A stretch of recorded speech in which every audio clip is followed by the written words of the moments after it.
Кайран элбиз да кайран элбиз. Шорда элбиз. Анткени мен дайыма айтам.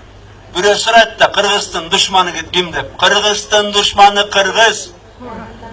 Мына Манас атабыздын билесиңер өлөрүндө айткан. Каныкей апабызга. Талассага жер болбойт, таластар эл болбойт деп Ташкентке качырган, Ташкентке. Кыргыздардан. Манас өз үй бүлөсүн качырган Ташкентке. Мына нарындыктар малчысыңар. Мына койсыңар. 20 жыл тазалабаса, анан кыгын бир күндө тазаласа болобу же?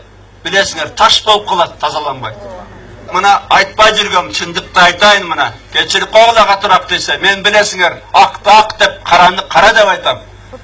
Мына Нарын дарыясына экология жагынан эң жаман таасир эмне берет? Кумтор береби, башка береби? Мына ачык айтайын. Экологтордон сурагыла эмесиңер. Эң экологический зыян Нарын суусу үчүн Нарын шаарынын канализациясы. 10 000 кишилик жасалган. Казыр кетип атат, кечирип койгула, уусу состо уят жок. Ар кайсы нерсеси.